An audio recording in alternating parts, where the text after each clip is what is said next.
வணக்கம் தோழர்களே. அமெரிக்காவும் இஸ்ரேலும் சேர்ந்து ஈரான் மீது குண்டு மழை பொழிந்திருக்கிறார். பள்ளிக்கூடங்கள், மருத்துவமனைகள் எல்லாம் பார்த்து பார்த்து குண்டு போட்டிருக்கிறாங்க. 60க்கும் மேற்பட்ட குழந்தைகள் இறந்திருக்கிறாங்க. மழலையர் பள்ளி மேல போட்டிருக்கிறாங்க. மிகப்பெரிய அடாவடித்தனத்தை, அயோக்கியத்தனத்தை செய்துவிட்டு நாங்கள் ஈரானை காப்பாற்றுகிறோம், ஈரான் மக்களுக்கு ஒரு நல்ல தலைவரை உருவாக்கி தருகிறோம் என்று வாய்கிழிய யார் பேசுறா?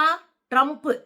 என்ன நடக்குது தோழர்களே? எப்ஸ்டீன் ஃபைல், பச்சை குழந்தைங்கள பாலியல் துன்புறுத்தல் பண்ணிய ஒரு அயோக்கியன் தான் இந்த ட்ரம்ப். பச்சை குழந்தைங்கள பாலியல் துன்புறுத்தல் பண்ணி அதுல தன்னை பெரிய ஆளா காட்டிக்கிட்ட ஒரு கேடுகட்டவன் தான் இந்த ட்ரம்ப். இன்னும் சொல்ல போனா 1,00,000 முறைக்கு மேல ஒரு பேரு இந்த எப்ஸ்டீன் ஃபைல்ல திரும்ப திரும்ப வருதுன்னா அது இந்த ட்ரம்போடைய பேரு தான். முதல்ல மனுஷனா மதிக்க கூட அடிப்படை அருகதையற்றவர் தான் இந்த ட்ரம்ப். ஒரு மனம் பிறழ்ந்த ஒரு ஆள் தான் இவன். இந்த ஆள் தொடர்ந்து பல்வேறு நாடுகள் மீது தான் இஷ்டத்துக்கு வரிய போடுறது. இந்த 23 புலிகேசி இருக்குல்ல, அதுதான் அவன் இஷ்டத்துக்கு வரிய போடுறது. அமெரிக்க நீதிமன்றம் கூட்டு பொலையர்னு போட்டு வரியெல்லாம் போடக்கூடாதுன்னு சொன்ன பிறகும் 10% போட்டு, அதுக்கப்புறம் ஒரு 5% போட்டு நான் அப்படிதான் போடுவேன் அப்படின்னு இருக்கிற ஒரு அரை வேக்காடு தான் இந்த ட்ரம்ப். நெதன்யாகு, இஸ்ரேலினுடைய தலைவர் நெதன்யாகு, இஸ்ரேல் அதிபர். ஒரு சுத்தமா கடைஞ்செடுத்த அயோக்கிய கொலைகார். ஏங்க, நம்ம வீட்டுக்கு ஒருத்தர் சாப்பிட வர்றாரு, நம்ம வீட்டுக்கு ஒரு உதவி கேட்டு ஒருத்தர் வர்றாரு, உயிரை காப்பாத்துங்கன்னு ஒருத்தர் வர்றாரு, நாம ஒரு இறக்கப்பட்ட அவங்களுக்கு வீட்டுல ஒரு அடைக்கலம் கொடுக்கிறோம். கடைசியில கொஞ்ச நாள்ல வீட்டையே அவர் பேர்ல எழுதி வச்சுட்டு நம்மளையும் நம்ம குடும்பத்தையும் நடுத்தரவு கொண்டு வந்தா விடுவோமா? அதைத்தான் இந்த நெதன்யாகு குரூப் செஞ்சது. பாலஸ்தீனம் என்கிற ஒரு பெரிய நாட்டை, அன்பும் மரியாதையும் கொண்டிருக்கிற மக்கள் வாழ்ந்த நாட்டை கப்பல்ல வந்து எங்களுக்கு அடைக்கலம் கொடுங்க அப்படின்னு கெஞ்சி பிச்சை எடுத்தவங்க தான் இந்த நெதன்யாகு குரூப். அதாவது ஜெர்மன்ல ஹிட்லர் கிட்ட இருந்து தப்பிச்சு ஓடி வந்த யூதர்கள் தான் இந்த குரூப். இப்ப என்ன ஆகி போச்சு? ஒட்டுமொத்த நாடையும் புடிங்கிட்டான், மக்களை கொன்று குவிச்சான், துப்பாக்கியால உணவு வாங்க வந்தவர்களை கொன்று குவிச்சான். எனக்கு வைத்தறிச்ச என்ன தெரியுமா? அதுல ஒரு பிளேயர், ஃபுட்பால் பிளேயர், அவ்வளவு நல்லா விளையாடக்கூடிய ஒரு பிளேயரு, சோறு வாங்க போனவனை சுட்டு கொண்டாங்க இங்க நடுத்தருவுல. அவ்வளவு கேடு கட்டவன் தான் அந்த ஆளு. இதுக்கு மோடி யாரு? மகாமட்டமான, ரொம்ப கேவலமான, இந்தியாவின் பிரதமராக இருக்க கொஞ்சம் கூட தகுதியற்ற ஒரு ஆள் தான் இந்த ஆளு. இந்த 56 இன்ச் மோடி போன வாரம் இஸ்ரேல் போறாரு. இஸ்ரேல் போனவர் அங்க விருது கொடுக்குறாங்களாம். ஒரு டம்மி விருதை கொடுத்து மவுத் பீஸ் மாதிரி பேச வச்சுட்டானுங்க. இஸ்ரேல் நல்லது, அமெரிக்கா ரொம்ப ரொம்ப நல்ல நாடு, இவங்க 2 பேரும் ரொம்ப நல்லவனுங்க, இப்படியே உருட்ட விட்டுருக்கிறானுங்க நம்ம பீஸ. அதுதான் ஏதாவது ஒரு மரியாதை செய்யறேன், உனக்கு அவார்டு கொடுக்குறேன்னா தெரு தெருவா போய் வாங்குவாரு. அவருக்கு என்ன வேலை? நாட்டை காப்பாத்துறது அவருக்கு வேலை இல்ல. மொத்த நாட்டின் வளங்களையும் பணக்கார பெரியவங்களுக்கு கையில கொடுத்துட்டு நம்மளை எல்லாம் கோவணம் இல்லாம ஆக்கிட்டு, மதவாதிகளை, அடிப்படைவாதிகளை, முட்டாள்களை வைத்துக்கொண்டு, அடியாட்களை வைத்துக்கொண்டு நம்மளெல்லாம் மிரட்டிக்கிட்டு இது தெரு தெருவா ஊரை சுத்தி விருது வாங்கிட்டு அலையுது. வந்த மறுநாளே போரு. எனக்கு என்ன கோவம்னா தோழர்களே, அமெரிக்கா தொடர்ந்து இந்த வேலையை பார்க்குது. அமெரிக்கா ஒரு பொருளாதார அடியார், அமெரிக்கா ஒரு ஆயுத வியாபாரி. ஏன் இஸ்ரேலுக்கு இவ்வளவு சப்போர்ட் பண்றான்? $5 ட்ரில்லியன் ஆயுதத்தை அவன் வாங்கி வச்சிருக்கிறான். யாரு? இஸ்ரேல். அதை வியாபாரி அவனுக்கு சப்போர்ட் பண்றான். நான் உலகத்துல இருக்கிற போரெல்லாம் ஒழிச்சுட்டேன், எனக்கு வந்து அமைதி விருது கொடுங்க அப்படின்னு நோபல் பரிசுக்கு நாக்க தொங்க போட்டு அலைஞ்சிச்சு இந்த ட்ரம்ப். ரொட்டாங்கல் அடிச்சு தள்ளி விட்டாங்க. ஒரு விருது வாங்கின அம்மா, அந்தப்பா சாமி நீ வச்சுக்கன்னு வீட்டுல போய் கொடுத்துட்டு வந்துட்டாங்க. இவங்கிட்ட இப்படி அலையிற, இந்த வச்சுக்க, எனக்கு கிடைச்சதான் இந்த நீ வச்சுக்க அப்படின்னு கையில கொடுத்துட்டு வந்துட்டாங்க. அவ்வளவு கேடுகட்ட கும்பல். இவங்களுடைய வேலை என்ன தெரியுமா? அமெரிக்காவினுடைய நீண்ட வரலாற்று வேலை என்ன அப்படின்னு பாத்தீங்கன்னா, தன்னை அடியாளா காட்டிக்கிறதுக்காக எந்த எட்ஜுக்கும் போவாங்க. இன்னொரு நாட்டினுடைய வளங்களை சுரண்டுவதற்காக தன்னை ஜனநாயகவாதியாக மக்களுக்கு உதவுறனா காட்டிக்குவாங்க. நீங்க 90கள்ல கல்ஃப் கண்ட்ரீஸ்ல, வளைகுடா நாடுகள்ல கடுமையான மக்கள் போராட்டம், புரட்சி எல்லாம் ஏற்பட்டது. இது அமெரிக்கா தூண்டி விட்டது. அமெரிக்கா தூண்டி விட்டு இந்த மக்கள் வந்து உண்மையிலே அவன் கஷ்டப்பட்டு இருக்கலாம், அந்த கஷ்டத்தை தாண்டி அவன் வந்து போராடிட்டு இருப்பான். அந்த போராட்டத்தை இந்த முதலாளித்துவ நாடுகள் கையில் எடுத்துக்கிட்டு அந்த மக்களுக்கு உதவி செய்யறதா காமிச்சு அந்த நாட்டுக்குள்ள புகுந்து அந்த நாட்டின் தலைவர்களை காலி பண்ணிட்டு அதுக்கப்புறம் அந்த மக்களுக்கு ஒரு டம்மி, இவங்களுக்கு சொல்படி கேட்கிற ஒரு டம்மி அமைச்சரை வச்சுட்டு போவாங்க.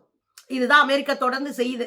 இதைத்தான் வந்து ஆப்கானிஸ்தானத்துல செஞ்சது, இதைத்தான் ஈராக்ல செஞ்சது.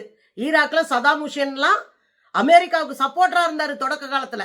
உள்ளூர்ல இருக்கிற பழங்குடிகளை கொண்டு கூச்சாரு. ஒரு கட்டத்துல தன் நாட்டின் மீதான அமெரிக்கத்தினுடைய வன்மத்தை புரிஞ்சுக்கிட்டு மக்கள் பக்கம் நிக்க ஆரம்பிச்சாரு. அதனாலதான் கொலை பண்ணான். என்ன போய் சொல்லுனா, அங்க உயிர் ஆயுதங்கள் இருக்கு, கொரோனா மாதிரி இப்படி போட்டா பரவி எல்லாரும் செத்து போவாங்க, அது மாதிரி உயிர் ஆயுதம் தயாரிச்சு வச்சிருக்காங்க.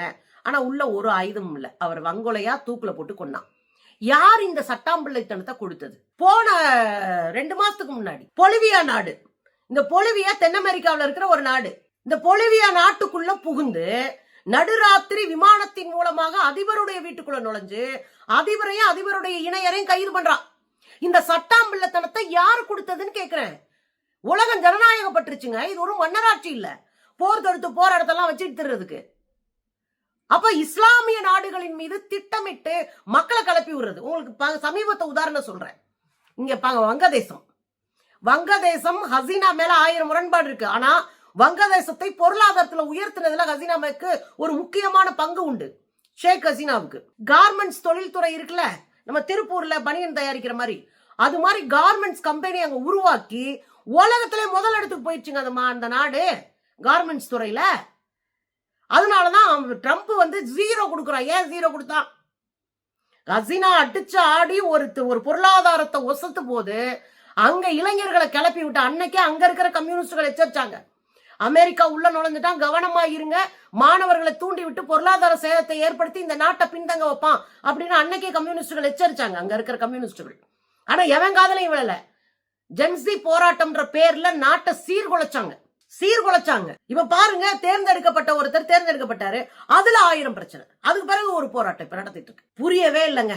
அமெரிக்கா எந்த வழியிலும் ஊடுருவி ஒரு நாட்டின் அமைதியை சீர்குலைக்க வல்லது. அதுதான் இப்ப பண்ணி இருக்கிறாங்க. ஈரான் கிட்ட ஏற்கனவே ஒரு போன ஜூன் மாசம் ஒரு போர் 12 நாள் நடந்தது. அதுல பல தலைவர்கள் கொல்லப்பட்டாங்க. அதுக்கு பிறகுதான் இந்த கமேனி இருந்தாரு. இப்ப திடீர்னு ஒரு தாக்குதல் நடத்துறான். தாக்குதலை நடத்தி பள்ளிக்கூட குழந்தைகள், மழலையர் பள்ளிக்கூட குழந்தைகள் பெரிய குண்டு டொம்முடம்னு வந்து போட்டு அது சதஞ்சு 50க்கும் மேற்பட்ட குழந்தைங்க செத்து போச்சு. பாருங்க.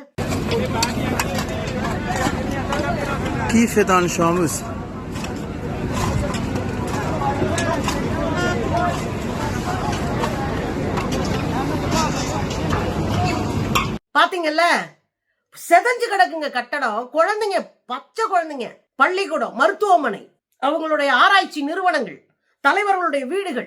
பார்த்து ஒரு 20 மணி நேரத்துக்குள்ள 500க்கும் மேற்பட்ட லொகேஷன், நான் வந்து 500க்கும் மேற்பட்ட குண்டுன்னு சொல்ல, லொகேஷன் இடங்களை தேர்வு பண்ணி வச்சிருக்கோம். 500க்கும் மேற்பட்ட இடங்களை. அதுல தொடர்ந்து குண்டுகளை போட்டுக்கிட்டே இருக்குது. எதுக்காக இந்த சண்டை? அமெரிக்கா ஒரு ஒப்பந்தத்தை கொண்டு வராங்க. நீங்க வந்து அணு ஆயுதம் தயாரிக்க கூடாது, நான் மட்டும் தான் தயாரிப்பேன், நான் மட்டும் தான் விற்பேன். ஏன்னா உனக்கான கொம்பா முளைச்சிருக்கு. ஒரு நாடும் அவர்களுக்கான வேலைகளை, அவர்களுக்கான திட்டமிடலை செஞ்சிருப்பாங்க. நீ யாரு தலையிடுறதுக்கு? அடுத்த நாடு எப்படி இருக்குன்னு தலையிடுறதுக்கு நீ யாரு? சட்டம் இல்லையா? இப்ப இந்த அமெரிக்கா என்கிற அடியால நீ வந்து ஆயுதம் தயாரிக்க கூடாது, எனக்கு கையெழுத்து போடு, ஒப்பந்தத்துல கையெழுத்து போடவா? அந்த நிர்பந்தத்துக்காக தான் அந்த போரே. இப்ப நெதன்யாகு மாதிரியான அரைவேக்காடுகளை இந்த ஈரான் எதிர்த்துச்சு. ஏன் எதிர்த்துச்சு? அங்க பாலஸ்தீன மக்களை கொன்று குவிச்சாங்க. கொஞ்சமாவது மனிதாபிமானம் இருக்கிற நாடு எதுக்கு தானே செய்யும்? நாமளா எதிர்த்தோம், மோடி எதிர்க்க மாட்டாரு. மோடி தான் காலில் விழுந்து சரணாகதி அடைஞ்சிருக்கிற கொத்தடிமையாச்சே. நம்ம எதிர்த்தோம். நம்ம கண்ணு முன்னாடி எந்த நாட்டு மக்கள் துன்பப்பட்டாலும் நம்ம கேட்போம். ஏன்னா நமக்கு தெளிவான அரசியல் சித்தாந்தம் பின்னாடி இருக்கு. இவங்க கேட்டாங்க, ஈரான் நாடு கேட்டுச்சு. ஈரான் நாடு அவங்க பக்கத்துல ஸ்ட்ராங்கா நின்னாங்க. 52க்கும் மேற்பட்ட இஸ்லாமிய நாடுகள் இருக்குங்க. அவங்க கிட்ட ஒற்றுமையே கிடையாது. பல நாடுகள் அமெரிக்காவுக்கு சொம்படிக்கிறான். அதனாலதான் இன்னைக்கு மொத்தமா இஸ்லாமியர்கள் படுகொலை செய்யப்பட்டு இருக்காங்க உலக நாடுகள்ல. 40 ஆண்டுகளுக்கு முன்பு இஸ்லாமியர்களை பயங்கரவாதிகளா போர்ட்ரேட் பண்ண ஆரம்பிச்சது கிறிஸ்தவ நாடுகள், அது வெஸ்டர்ன் கண்ட்ரிஸ்.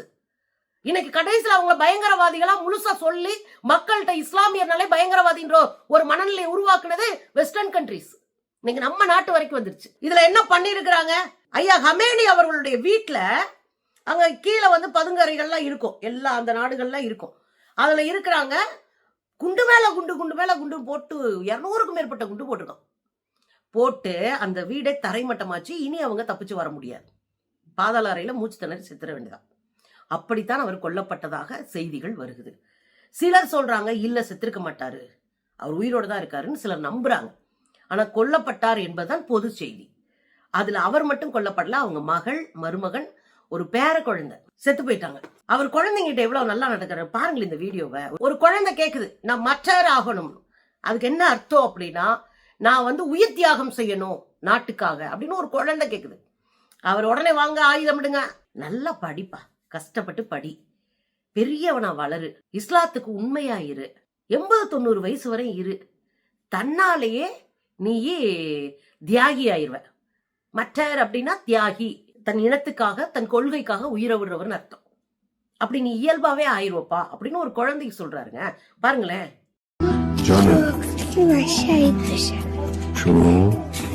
شما اول بزرگ بشید، انشالله قدرتون بلند بشه، درس بخونید و عالم بشین و انشالله برای اسلام مفید باشید.